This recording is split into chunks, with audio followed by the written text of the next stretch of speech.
Hi! No, I really mean that. Hi. Stop.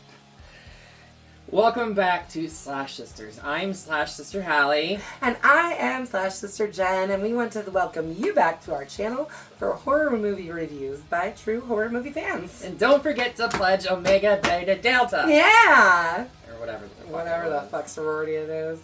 It's in our script later. I'll be able to tell you exactly what the name of the sorority is later once we get to it.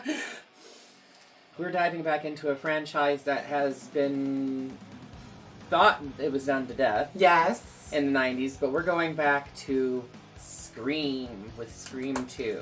Yes, that's right, y'all. We are going back to my favorite franchise, my favorite horror movie. I actually, when I was watching this movie, I realized how much I actually really love the second one. Like, so much. Almost as much as the first.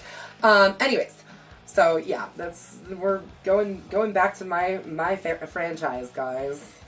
This film was greenlit so fast that the film actually came out less than a year after the release of the first film. I think within like 6 months they were already in pre-production for this after the release of Scream. And Kevin Williamson, the writer of Scream and this and lots of other things, we talk about him often on this channel, had actually already written a little bit for a sequel and had that kind of tacked on when he proposed Scream in the first place. So, yeah, the sequel was already in the plans before they even started filming Scream to start with. Right.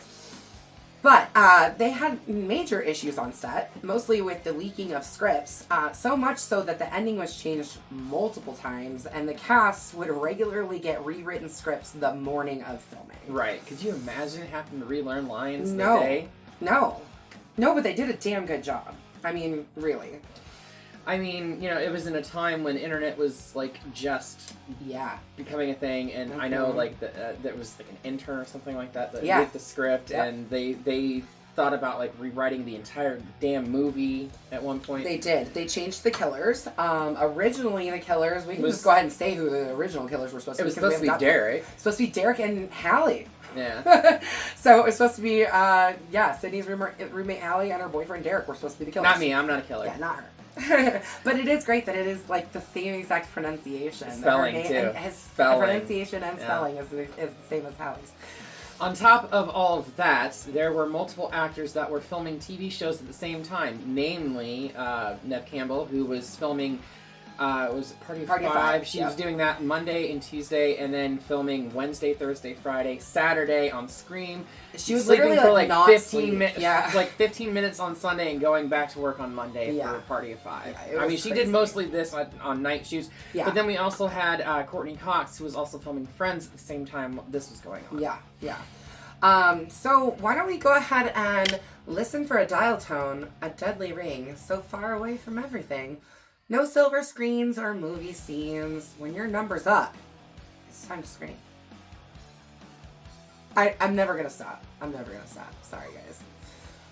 Ice Nine Kills is gonna sue you for royalties. Let them. Come after me. I ain't got nothing. I'm just saying. You're gonna get us in trouble with one of the most successful metalcore bands in the world. Maybe it'll get us recognized. Maybe. I doubt it, though. We open our movie on two Windsor College seniors. Maureen Evans, played by Jada Pinkett Smith. Right, I guess she was just Jada Pinkett at that time. Right. And Phil Stevens, played by Omar Epps. Both very talented actors for the most part. I think Jada Pinkett is a little bit overrated, but whatever. She's a little over the top. She was very well known at the time. And so was Omar Epps. They were pretty big actors at the time. There's a reason for that. It was the same reason as to why they had Drew Barrymore in the opening scene of the first one. It's still playing off that same thing. I mean, Wes Craven did enjoy Omar Epps enough that he cast him in Dracula 2000. Yeah, for sure. So. And Omar Epps is a great actor. Right. Anyways. But I think Jada Pinkett's just a little bit overrated. They are attending a sneak preview for a film called Stab. It is based off of a book by Gale Weathers about the Woodsboro murders in the first film. Yes. When Phil exits the theater to go to the bathroom, he is... I don't know why he decided to put his ear up to the stall and listen to whatever was going on in the stall. I have a major problem with this murder scene. Yeah, me too. Because I've seen like breakdowns of like who the killers would have been at Right. the time that these people were killed. Sure. And at this point, it's the female of, the two. Right. There is no fucking way in hell you could shove a hunter's knife through a half-inch particle board thing into Even someone's if it was skull. plastic. Even if it was, whatever. Yeah. And then into someone's skull. And not only that, she had incredible precision with knowing exactly where his head was at so that she could stab him. Anyways, she stabs him in the head. Ghostface stabs him in the head. And even though we've already seen lots of people dressed as Ghostface in the theater. Ghostface then dons Phil's jacket and goes to sit down. And how the fuck did the Ghostface know exactly where they were sitting? That's what I want to know. I think it's a dark theater. He had to have been watching them. He had to have been watching them. Those two were a target. That is true. They were picked out based off their names. Yep. Based off their names. Yep. But still, it's a dark theater, and they are black actors. Yes. So. Yes. And it's a theater, a rowdy theater at that. I've never seen a theater like that. Anyway, Ghostface then returns to the theater and sits down beside Maureen in Phil's place. He then stabs her repeatedly, which the audience doesn't notice, or they just think is part of the show. Right. Right. And yeah. Yeah, she then climbs up on the stage. Well, no one helps her. And lets out, just a horrendous scream. In fact, Jada Pinkett... she overacted this death. She said she specifically wanted it to be the most, ridiculous... It was. Over-the-top death It was. you could ever imagine. And, I'll give her this. The way that she collapses after the scream and her body is just still... It's good acting. It's good acting. That was good, but the overacting... Yeah, it's a lot. It's a lot. It's a lot. Anyways. Let's just say I'm glad she's dead. Yeah. Glad she's not a main character in this movie. Right. The news media, including local journalist Debbie Salt, played by Laurie Metcalf. Mm-hmm. She's an interesting actress. Yes. I mean, I know her best from Roseanne, playing Roseanne's sister. Aunt Becky. Yeah. But yeah, she doesn't. Aunt Becky. Is it Becky? No, Becky's one of the sisters. One of the daughters. Anyway, she plays Debbie Salt, who descends on Windsor College after the murders, trying to make her name in the journalists. Exactly. There's a lot of news media there. Sydney Prescott is a student at Windsor College. Alongside with, we also meet her roommate Hallie. Not me. Not her. Her boyfriend Derek, and fellow Woodsboro survivor Randy Meeks, and Derek's best friend Mickey Altieri. They kind of join up in the quad to kind of watch the media storm that's happening. Right, and I find it interesting that there's this film class, which by the way, I would love to fucking take that class. Oh my gosh, wouldn't I? But Joshua Jackson is also in that class, and he's in that scene. So that whole scene pisses me the fuck off. Let me just talk about that for just a second. Well, because he steals the line from Randy. So yeah, originally, Joshua Jackson was supposed to say the wrong line, the "get over here, you bitch." Right. And he said the right line, and then Randy had to play it off. Get away from her, you bitch. I believe the line is stay away from her, you bitch. It's film class, right? But this scene is where we get introduced to Joshua Jackson, who is only in this scene for the rest of the movie. We never see him again. Right. But we also meet Cece, who is played by Sarah Michelle Gellar. Right. This is also where we meet Mickey and Randy, and they're all having this discussion about sequels. Mm-hmm. Go figure. Right. Very meta, very in for what's going on. But yeah, the fact that they make Randy fuck up the line pisses me off. They should have reshot it. They should have reshot it. Exactly. Anyways, carrying on. Next, we get to hear Dewey's song as he shows up at college. Every time I hear that song, I know. it just, now it makes my heart hurt. Right. Because of the future. But here's the thing with this. In this film, and only this film, he walks with that limp and the real gimpy arm. Right. Super gimpy. 3, he doesn't have, he's got kind of there. A slight limp. By 4 and 5, it's completely fucking gone. Mm-hmm. A severed nerve does not fucking heal. Hey man, physical therapy can do lots of wonders. Not fucking reconnecting nerves. Yeah, that's true. Anyway, he shows up at the college to check on Sydney because of the events of the movie theater, and feeling like a storm is brewing, basically. Right, basically. They kind of sit around and catch up on what's going on, and we get to see another Woodsboro survivor that has shown up to Windsor College, and it's the one and only Gale motherfucking Weathers. Here she is. And she gets knocked the fuck down again. Deservedly so. Right. Gale, along with her new cameraman, Joel, who didn't read the fucking book, but always read the book before he takes the job, and always needing to cause drama, blindsides Sydney with a surprise interview with Cotton Weary, played by Liv Schreiber. Yes. In one of his earlier roles, he's like a pretty well-known actor now, but like this was early. This was early in his career, right?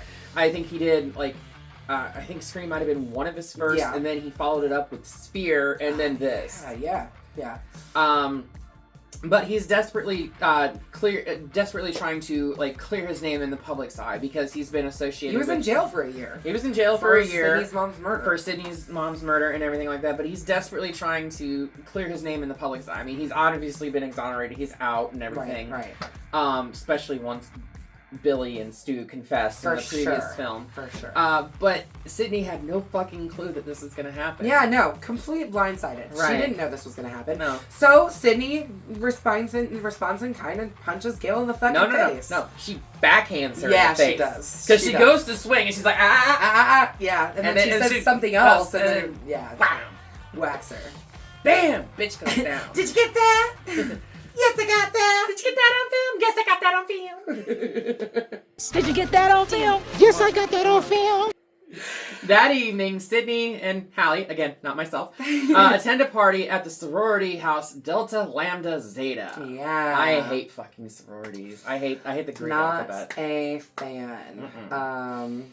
Yeah, there's a lot of reasons why I'm not a fan. Anyways, but Sydney isn't either, so I'm with Sydney on this one. At the Omega Beta Zeta house, which is the nearby sorority house that is co-sponsoring the event that the girls are at, we get our first phone call and the first sound of the infamous voice of Ghostface, Mr. Roger Jackson. Look, do you want to leave a message for someone? Do you want to die tonight, Cece? Yeah, we finally get to hear him. He technically was in Stab. True, and he also was technically the voice that called Sydney in the very first opening scene, too. Yes. Even though it changes to somebody else's right, voice. I mean, because it's very clearly him doing it. They don't actually have a voice modulator that makes you sound like Roger Jackson at all. That doesn't exist. I find it funny that he's also the voice of Mojo Jojo. Yeah. So, at the Omega Beta Zeta house, Cece picks a phone call. And thinks it's her drunken boyfriend. Ted, I think, right? Yeah. Right, yeah. Ghostface then proceeds to lure her into a false sense of everything. Right. Opens up the fucking door, leaves it open. She ends up going back into the fucking house. Mm-hmm. Well, we see Ghostface in the background sneak into the house after one of her sorority sisters. Yeah, because one of the other sorority sisters leaves. She thinks that it was just her that was in the house, and that was what she was hearing, and she goes back into the house. But Ghostface then proceeds to attack Cece, who is, as we said earlier, played by Sarah Michelle Gellar. Yeah. Who would go on to star in I Know What You Did Last Summer. Literally like a year later. Or it might have been filming at the same time. Yeah. If you have not seen that, go watch our video for that. We did that last summer. Yep, we did. Right about this time, actually. Yeah. Anyway, it's kind of funny, too, because that one was written by Kevin Williamson. But then in this film as well, we have Rebecca Gayheart and Joshua Jackson, who both go on to play in Urban Legends, another slasher in the late 90s. Wasn't that one written by Kevin Williamson too? I don't think so. We'll check that, but it's all in that same sort of revival that happened right after Scream. We get this glorious chase scene that I think Scream is really infamous for, where Ghostface is chasing someone through a house and they're throwing things. She throws a fucking plant at him. She throws a bike down the stairs at him. I mean, it's pretty funny. It's even funnier when you watch Scary Movie, the spoof of these. And they're throwing fucking tool chests down. which was actually a take from Home Alone 2. Right. Anyways, he ends up chasing her up to the attic and off of the balcony. He stabs her. He before stabs pushing her off the at balcony. least twice Yeah. before throwing her off the balcony. Which by the immediately way, kills her. Which, Like, by the way, Sarah Michelle Gellar did do that stunt. She did. 3 stories straight to the ground. Well, not to the ground. Obviously, they had a pad. Well, yeah, they had for a her. pad, but she jumped. I mean, she was pushed off of that balcony. Wes Craven actually convinced her to do it because she had done so many stunts doing With Buffy, Buffy, the yeah. Vampire Slayer Yeah. that he's like, you can do But this, that's you can another do this. person who she was filming Buffy while she was filming this movie as well. That was another person who was working on television shows like on a regular basis while filming this movie as well. They just like took all these people and threw them together like left and right during this glorious This 90s glorious time frame. The revival of slashers. Right. After the partygoers leave to witness Cece's crime scene from the Omega Beta Delta, I think it was. Sure. Whatever. Just too many fucking things. They leave the frat house and come to the sorority house to see what happened to Cece. Yeah, Ghostface then enters Delta Lambda Zeta. Yeah, that's it. That's the one. Well, it's called. no, Cece was That's at Omega Beta Zeta. Right, but then the frat is Delta Lambda Zeta. Yeah. Yeah. And attacks Sydney, or proceeds to chase Sydney through the fucking house. Yeah, he doesn't catch her. And Ghostface. But yeah, Derek shows up. Yeah, Derek shows up to lend a hand, and Ghostface injures Derek, but only in a non-lethal, not hitting any major veins or arteries and anything like that. And he's a medical student. He would know where to cut. Anyways. Because they were setting him up as the killer. Yes, at that point they were. Red herring. Red Later, herring's at the this. police station, yeah, they had to. I mean, it was part of the writing process. The red herrings all came out because of the leaks that happened in the writing process. Right. But later at the police station, after realizing that Cece is short for Casey, Gale realizes that Maureen and Phil Stevens, which is for Stephen Orth, and Cece, which is Casey, are the first 3 murders that happened in the original Ghostface killings in Woodsboro. Randy then theorizes with Dewey that the killer is likely someone Sydney already knows and is patterning the killings after a movie sequel. Yeah. Setting up their own sequel to Woodsboro. Yes, and here is where we get Randy's famous rules for a sequel. They are as follows, and I quote. Number 1, the body count is always bigger. Number 2, the death scenes are always much more elaborate. More blood, more gore. Carnage candy. That is a direct quote. Yep. And never, under any circumstances, assume the killer is dead. Yes. Soon after, they're all kind of hanging out again out in the kind of quad area. It's Dewey, Randy, Gale, and Joel. Joel, the cameraman. Right? Yeah, I think it's Joel. Yeah, I think so. Anyway, so there are at least the 3 of them. I know it's at least Dewey, Randy, and... The cameraman's there because he's whittling his stick. Yeah. Okay. Anyways, they are out in daylight on the college campus, and they receive a phone call from Ghostface. Well, Gale receives a couple of phone calls. Yeah, from her, and she's like, fuck off, I'm busy. Right. While Gale and Dewey run around attacking anyone talking on a cell phone, cell phone. literally like jumping on top of them, Randy talks to Ghostface on the phone. Despite their attempts to find him, Ghostface ultimately ambushes Randy, pulling him into Joel's media van, where he is then unfortunately murdered. But it's not the last time we see Randy. It's not. Not by far. We actually get to see him a couple more times later in the franchise. But can we just take a moment and mourn for Randy for a second? Right, because if anybody can appreciate him, it's us. It's we us. are fucking Randy. We are Randy. I mean, literally. Seriously. Literally. So, shortly after that, Joel, now having read the book, and fearing he will be one of the next targets, and decides to skip town in honestly one of the smartest moves any horror movie character has ever made on screen.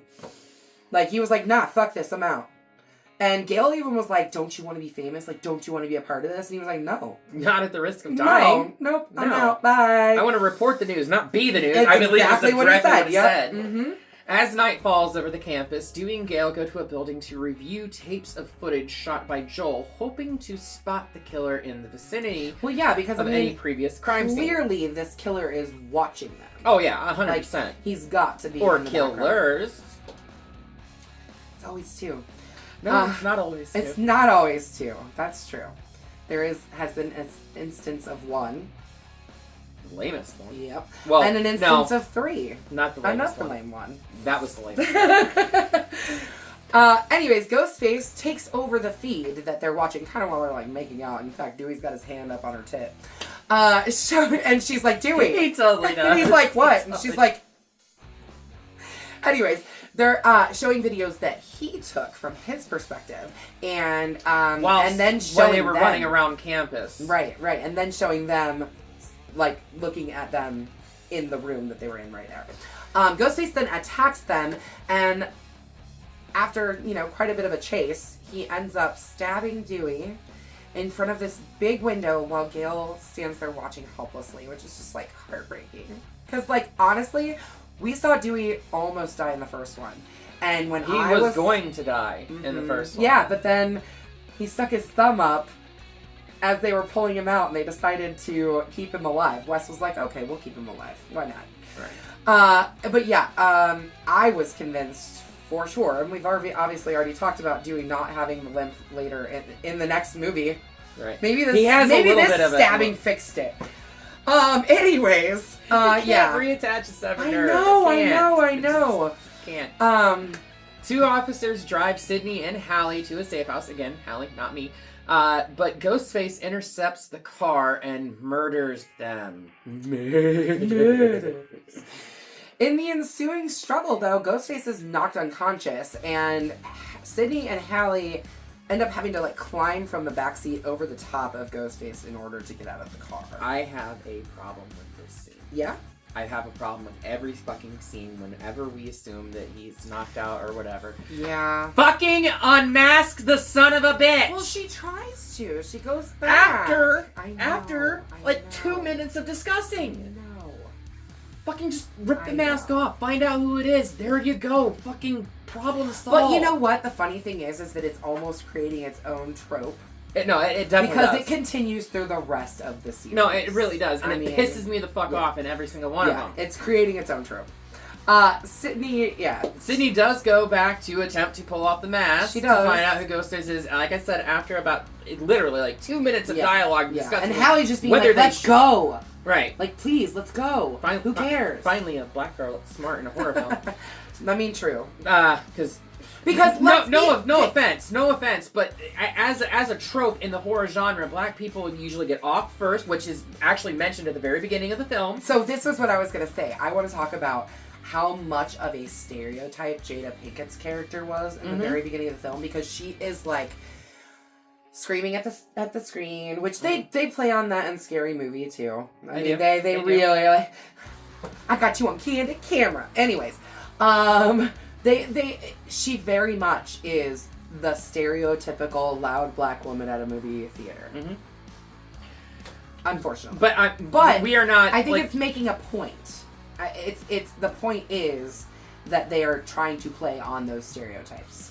It's a sequel. It's a, like they got. It's definitely playing heavy into those stereotypes, but we don't necessarily condone those stereotypes. No, not at all. We're not condoning those stereotypes. Anyway, she goes back to pull off the mask, but she gets back to the car, and guess what? Ghostface is gone. No fucking shit. But then when she turns back around, Ghostface is attacking and killing Hallie. She runs off and is drawn to the music that is playing. There is a scene earlier in the movie. We didn't really talk about this because much. she's trying to be an actress and everything like that. And by the way, David Warner as her acting coach is phenomenal. Phenomenal.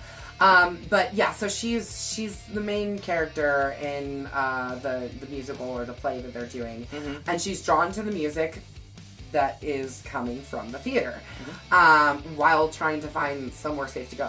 She finds Derek strapped to a cross in the auditorium, but that was actually from a hazing incident from the fraternity earlier. Something that we haven't talked about that a lot of people hate in this Is movie. the singing The scene singing with Jerry scene. O'Connell? Yeah. So I personally absolutely adore it. So I think Jerry O'Connell is so cute. He hated it. Everybody that did it hated it. So every person that they auditioned to play Derek had to audition with that scene. Yeah. Yeah. Which I find hilarious. But if they could do that, they could do pretty much any of the other scenes that they needed to. Honestly, I love Jerry O'Connell. I loved him as a child actor. I loved him I got introduced to him initially in Sliders, the TV show me Sliders. too, actually. Yeah. If you don't know what that is, go back, check that out. It's a science so fiction, good. Yeah. like multiversal, jumping through timelines and whatever. It's a great show. Jonathan Rhys Davies plays in that as well. Mm-hmm. Gimli from Lord of the Rings. Yeah. I mean, come on. But no, Jerry O'Connell is great. Yeah. And that scene is stupid. it is dumb. But I love it. I think it's so cute, and like I think at the time I was like 14 years old, and I just thought to myself, like, I would love it if a boy did that to me. That was the cutest thing ever. Anyways, he gives her his letters, which and is because a big of it, no-no. a big no-no, and because of that, he got kidnapped by his frat brothers, and they tied him up to this cross that he's now hanging from in the auditorium. Right. Ghostface then promptly arrives, revealing himself to be Mickey, the Tarantino film student, a freaky Tarantino film student. Which fuck that. I love Tarantino. I do too, and I love Mickey. I think his character is hilarious. I think once he's revealed as the killer, he's hilarious. Is brilliant. Oliphant. I'm 99% sure this was the first time I'd ever seen him, and I just thought he was the hottest piece of work in the entire world. From the time that I saw him in this film, I tried to follow his career very closely because I thought everything he did was just phenomenal. And he has done a lot of really impressive work. So. Right. I think one of my favorite films with him in it, besides like obviously these, is and this is actually kind of a horror film, A Perfect Getaway. I've never seen that. Mila Jovovich, Steve Zahn, Chris Hemsworth. Oh, I know what you're talking about. Yeah, no, I have not seen that. But yeah, it's about like two couples that go on vacation. Several couples. Yeah. Okay, yep, I'm familiar with that one. Yep. Oh. But that is one of my favorite films with him. Yeah. Anyway, he tries to convince Sydney that Derek was his partner in crime. Just as she starts to believe him, she really does kind of start to believe him. She's like, well, shit. Like, doubt gets her. He shoots Derek, killing him. Yeah. Which is such a shitty way to go. I know. It is. And honestly, it was a gut shot wound. So he wouldn't necessarily have died from that. Yeah, well, apparently a simple gut shot wound kills one person, but being stabbed 27 times doesn't. Yeah. But that happens a lot in this franchise. There's other characters later. There's other characters later in the franchise that get stabbed the shit out of and somehow survive it. So, Mickey reveals that he intends to kill Sydney and allow himself to be arrested so that he can blame movie violence for the murders, but also admits that he wasn't really working alone. Enter killer number 2, the female killer that we have already mentioned, Debbie Salt. Yes. And arriving with her is Gale at gunpoint. And it is revealed to be that Debbie. Not Gale. Gabby. Because Gale actually walks out first because he's like, here's my accomplice, behind door number 1, here's my accomplice. And Gale walks out and she's like, Gale? And then Debbie walks out behind her and she's like she looks at her and she's like, Mrs. Loomis? Yep. Billy's mother! Sydney recognizes Debbie and realizes that she's actually Nancy Loomis, the mother of Billy, her ex-boyfriend. But Gale did not recognize her because she had a shit ton of plastic surgery and she's like, this is liposuction like or whatever. 50 pounds and some work. Right. Nancy betrayed...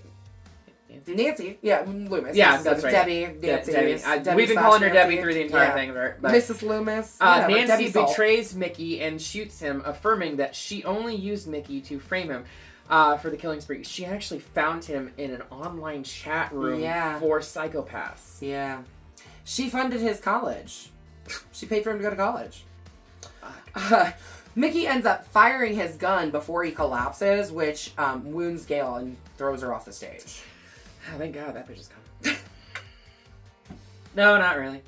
Nancy reveals she Ain't is going nowhere seeking for a while. revenge against Sydney for killing Billy, and that she killed Randy in Joel's news van for criticizing Billy. Yeah, because literally right before he gets snatched and pulled into the van, he's like, Billy! It was such a pussy-ass Billy was mama's a pussy-ass mama's boy! Yeah, Right. and then she didn't take kindly to that. No, in fact, she says pretty much those exact lines. Yeah, I mean, but then Sydney points out the hypocrisy of her motives, pointing out that it was her abandoning her child that turned him into a complete fucking psychopath killer. Right. Yeah. We all go a little mad sometimes. I do. The pair fight until Cotton, of all people, Out of nowhere, he's just appears- been hanging around trying to get in every scene. right. Let's be honest. I mean, he deserves. He's just to be, trying. honestly. Yeah, I know. He's trying to get his 15 minutes in a little bit of an annoying way, but glad he's there. Right, but he shows up and holds them both at gunpoint after jumping across the orchestra Yeah. pit. Right. Nancy / Debbie then tries to manipulate Cotton into murdering Sydney, reminding him that it was her testimony that put him in jail for a year. He instead chooses to shoot Nancy. Actually, he kind of like is swayed there for a second, Yeah. but he's like conversing with Sid Yeah. about like, you know, hey, bet you we should have taken that interview now, huh? Yeah. And then she agrees to it. And Consider it done. Yeah. Boom! Boom. Yep. She shoots him. Yeah. Oh, so devices are she fun. agrees to that Diane Sawyer interview. As Sydney, Cotton, and a recovered Gale, who's like, can somebody get me out of here? They like lift her back up on the stage. Look down at Nancy's body. Mickey suddenly stands up because let's be honest here, the killer's never officially dead, but is killed by both Gale and Sydney, where they just like literally unloaded him. No. Well. Yeah, they do. They do. Yeah. Sydney then shoots Nancy in the head to ensure she's dead. And I believe she says the line just in case. Yeah. When the police arrive, Dewey. Disney? What? I saw a capital D and apparently just said Disney. Dewey is you- revealed to have been. Your kids have been influencing me too much. Yes. Dewey is still alive. Again. And Gale He's climbs- got to be the luckiest son of a bitch alive. Seriously. Luck doesn't last forever. But Gale climbs into the ambulance with him and rides with him to the hospital rather than taking the opportunity to report to Joel, who showed back up to report on the incidents. Why? And he shows up and he says something along the lines of like, I thought we could report on it just like in the old days. Yeah, like in the old days. What, like 2 days ago? Yeah. Sydney then instructs the press to direct questions to Cotton to remove attention from herself and reward Cotton for helping her. Yeah. I mean, really, that was the smartest thing to do. I mean, she never wanted attention on herself in any way, shape, or form. So. But then we kind of, a camera pans back and Sydney walks off onto campus as if nothing ever happened. Sort of. And that, our ghoulish friends, is the end of this movie. Not the franchise. Not the end of our story, but by far. Definitely not the end of Sydney's story. For me, this is a straight up Bloody Machete up. I realized that while I was thinking about this today, I think it's really clever the way that they played on the tropes of sequels. Oh yeah. The acting is great. There's so many like funny lines, like Randy just randomly talking in a British accent for no reason whatsoever. I read that it was actually due to like someone on set. Yeah, he was impersonating somebody else. Yeah, right. But there was no reason whatsoever No. he did that. Like Wes even said, like, I don't know why he did that. Like he Right. just did it, and we kept it in. It was funny though. It was funny. I mean, like to be fair, that's very in tune it's very with Jamie Randy. Kennedy. Yeah, too. for sure. So, like, I don't know. There's so many things that I love about this. I owned the soundtrack to this movie. I wore it out. Still have it. Literally, like, I love everything about this movie. I almost put it, I mean, it's like this, like Scream 2. They're, like, really up there. It's so good. It's really, really good.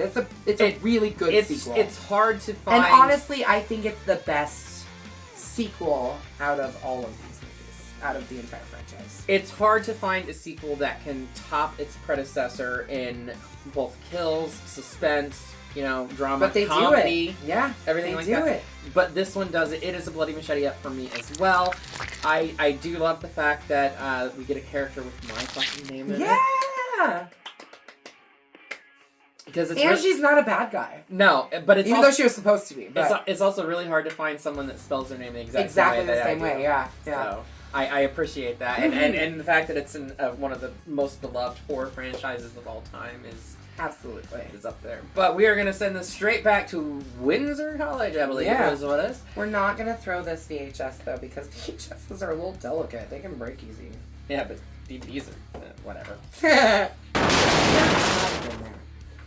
If you Meh. threw a cassette tape, it might, like, bust. You know, Meh. pieces. I've thrown plenty of cassette tapes. So have I.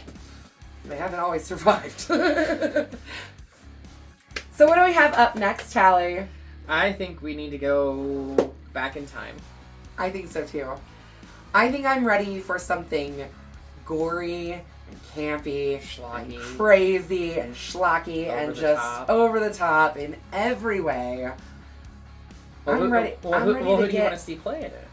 Oh, well, I would like to focus maybe on someone who's been on our channel before Twice. and is one of my favorite actors. Let's bring back Mr. Jeffrey Combs. Well, then there's only one movie it could be. We will be examining Reanimator! Look at this beautiful box. Can I just, like, look at this, you guys? Look at that. It's so gorgeous and bright green. And if you've seen the film, you understand why it's bright green. Mm-hmm. So we will see you back in 1 week where we deck this set out in bright green and talk to you about Reanimator. So make sure you watch it and then come back to us in a week. Until then, be sure to slash that subscribe button And stab the like button. and ring that grave bell so you don't get buried alive in the mix and can stay up to date on all of our videos. Until then, we will see you all In the afterlife.